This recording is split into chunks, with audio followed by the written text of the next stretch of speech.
आदाब नाजरीन, पल पल न्यूज में आप सबका खैर मकदम है। मैं आपका मेजबान नदीम अकरम। आज की हेडलाइन से शुरुआत करते हैं। गजा में अल-कस्साम ब्रिगेड ने हाल ही में इजरायली कब्जा फोर्सेस के खिलाफ एक ताजा वीडियो जारी किया है, जिसमें मुजाहिदीनों की बहादुरी और इजरायली टैंकों और वाहनों की तबाही दिखाई जा रही है। वहीं दूसरी हेडलाइन आप देख सकते हैं कि वेस्ट बैंक में अल-कुदूस ब्रिगेड की जेनिन और नबलुस बटालियनों ने इजरायली सेना के छापों का डटकर मुकाबला किया है, जहां ताजा झड़पें और सख्त हमले सामने आ रहे हैं।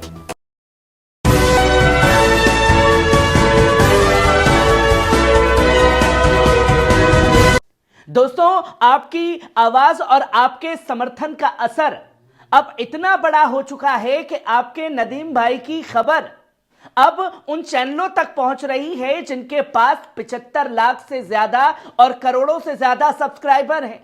ये वो चैनल हैं जो दावा तो करते हैं सच सबसे आगे, मगर हकीकत ये है कि यहां तक सिर्फ झूठ के सहारे और झूठे प्रोपागेंडे के सहारे पहुंचे और उनका मकसद है पल पल न्यूज को रोकना। मगर अब फैसला आपके हाथ में है कि क्या आप इनकी चालों से रुक जाएंगे या पल पल न्यूज को और आगे बढ़ाकर इनके बराबर में लाकर खड़ा करेंगे, ताकि हम इनकी आंख में आंख डालकर सवाल कर सकें और असली सच्चाई को सामने ला सकें। दोस्तों, हमें सिर्फ आपके साथ की जरूरत है ताकि हम इस जंग को जीत हासिल कर सकें और सच्ची खबरें आप तक पहुंचाते रहें। तो शुरुआत करते हैं पहली खबर से। अल-कस्साम ब्रिगेड का नया वीडियो जारी हुआ है। इजरायली सेना पर घातक हमलों की तफसीलात दिखाई जा रही है।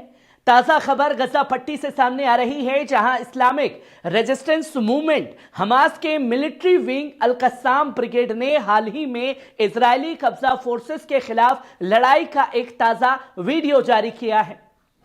इस वीडियो में जबलिया रिफ्यूजी कैंप्स के इलाकों में कई इजरायली सैन्य वाहनों की तबाही दिखाई गई है, जिसमें मार्कवा टैंक, D9 बुलडोजर और आर्म्ड पर्सनल कैरियर APC शामिल हैं। इस जंग को 400 से ज्यादा दिन हो चुके हैं, लेकिन गजा पट्टी से मुजाहिदीनों की बहादुरी और हिम्मत की तस्वीरें लगातार सामने आ रही हैं। जबलिया कैंप ने इजरायली हमलों का बहादुरी से जवाब दिया, जिससे इजरायली सेना को भारी नुकसान उठाना पड़ा है। सबसे अहम बात यह है कि इजरायली 162वीं डिवीजन ने 401वीं आर्म्ड ब्रिगेड के कमांडर कर्नल एहसान दक्सा को अल-कस्साम के मुजाहिदीनों ने निशाना बनाकर ढेर कर दिया। इसके अलावा इसी इलाके में रेजिस्टेंस ने कई और ऑपरेशन अंजाम दिए, जिसमें इजरायली स्पेशल फोर्सेस और कमांडरों को निशाना बनाया गया। वहीं अल-कस्साम और अल अंसार ब्रिगेड के स्नाइपर्स ने गजा सिटी के अल जैतून मोहल्ले में एक इजरायली सैनिक को ढेर करने का काम किया। इसके बाद इजरायली मिलिट्री कमांड ने ऐलान किया कि 900वीं ब्रिगेड कफीर ब्रिगेड के 90वीं इन्फेंट्री बटालियन का एक सैनिक उत्तर गजा में ढेर कर दिया गया है। वहीं अल-कस्साम ब्रिगेड ने इसके अलावा गजा पट्टी के उत्तर पूर्व में स्थित स्त्रोत सिटी पर रॉकेट दागे, जिससे इलाके में भारी दहशत फैल गई है। पर मुजाहिदीनों ने डंके की चोट पर बता दिया, जो ये कह रहे थे कि भैया सब खत्म, पर जंग आज भी चल रही है गजा के अंदर। वहीं आप दूसरी खबर अपनी स्क्रीन पर देख सकते हैं, नबुलस बटालियन का जवाबी हमला। जी हां, ताजा खबर वेस्ट बैंक से है, जहां अल-कुदूस ब्रिगेड की जेनिन बटालियन ने शकेत बस्ती पर भारी फायरिंग की और उसके बाद अपने ठिकानों पर सकुशल वापस लौट गए। मतलब आसानी से जिस जगह इजरायली फौज थी वहां पहुंचे, उन्हें ढेर किया और वापस अपनी जगह पर। एनकैम्प पर इजरायली कब्जा फोर्सेस के छापे का डटकर मुकाबला किया जा रहा है नबलुस बटालियन द्वारा और जेनिन ब्रिगेड द्वारा। भारी गोलीबारी, धमाके करने वाले उपकरणों का भी इस्तेमाल किया जा रहा है। इस बीच नबलुस ने बेत फुरीक गांव के फलस्तीनी अवाम और इजरायली बस्तियों के गैंग्स के बीच झड़पें तेज हो गई। रिपोर्ट्स के मुताबिक कम से कम 30 बसने वालों ने गांव पर धावा बोलकर कई मकानों और गाड़ियों को आग के हवाले कर दिया।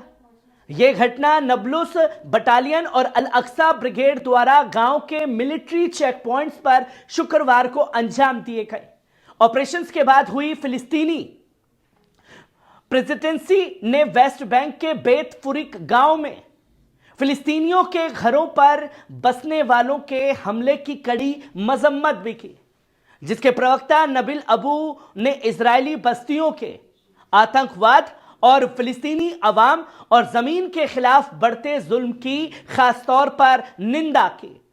अबू रनेरे ने कहा कि वेस्ट बैंक में यह हिंसा गज्जा पट्टी में जारी नरसंहार और वेस्ट बैंक के रिफ्यूजी कैंपों पर हमले का एक बड़ा हिस्सा है।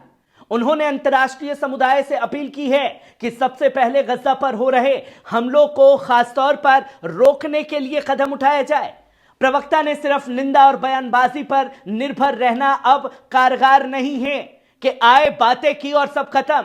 गज्जा के अंदर इंसानियत का जो कत्लेआम हो रहा है उसके लिए बोलना जरूरी, इसके लिए अमेरिका पूरी तरह से जिम्मेदार है। उन्होंने कहा कि इजराइल की अंतर्राष्ट्रीय कानून की नाफरमानी अमेरिकी वित्तीय, सैन्य और सियासी समर्थन का नतीजा है। उन्होंने दोहराया कि फिलिस्तीनी अवाम अपनी जमीन, हक और मुक़द्दस मकामात पर मजबूती से कायम है। उन्होंने कहा कि कब्जा फोर्सेस और बसने वालों को जारी इजरायली आतंकवाद और अमेरिकी समर्थन इलाके में अमन और स्थिरता नहीं ला सकती है। वहीं आप तीसरी खबर अपनी स्क्रीन पर देख सकते हैं कि गज्जा में कब्जा फोर्सेस एक और सैनिक ढेर। इजराइल ने 793 सैनिकों की मौत का एतराफ किया है, जो कि संख्या कुछ और ही बता रही है। ताजा खबर के मुताबिक गजा पट्टी में जहां इजरायली कब्जा फोर्सेस ने एक और सैनिक की मौत का एतराफ किया है, उन्होंने रविवार को जारी बयान के मुताबिक मारे गए सैनिक का नाम इदान किनान है, जो रमात गन का रहने वाला था और कफीर ब्रिगेड का नेशोन बटालियन 90 ब्रिगेड का हिस्सा था। किनान को गजा पट्टी के उत्तरी हिस्से में जारी जंग के दौरान ढेर कर दिया गया। इसके अलावा कल ही कसाम ब्रिगेड और अल अंसार ब्रिगेड के स्नाइपर्स ने गजा सिटी के अल जैतून मोहल्ले में एक इजरायली सैनिकों को निशाना बनाकर ढेर किया गया। इस ऑपरेशंस का वीडियो कसाम ब्रिगेड के मिलिट्री मीडिया ने भी जारी किया है, जिसमें स्नाइपर्स हमले की पूरी तफसीलात दिखाई गई है। गौरतलब है कि कब्जा फोर्सेस ने हाल ही में अपने मारे गए सैनिकों की ताजा आंकड़े जारी किए, जिसमें उन्होंने यह दावा किया है कि जंग शुरू होने के बाद से अब तक सिर्फ फिलिस्तीन के अंदर 793 सैनिक मारे गए हैं। अब आपको यह जानना है कि क्या इजराइल सच ये आंकड़ा दिखा रहा है, इतने ही सैनिक मारे गए हैं? जो बार बार सच्चाई छुपाने की कोशिश करता है इजराइल डिफेंस फोर्स, उसकी परतें लगातार खुल रही हैं। भाई आपने पूरे नेताओं को खत्म कर दिया, उसके बाद भी जंग जारी है। याहिया सिनवार की शहादत के बाद तो जंग रुक जानी चाहिए थी।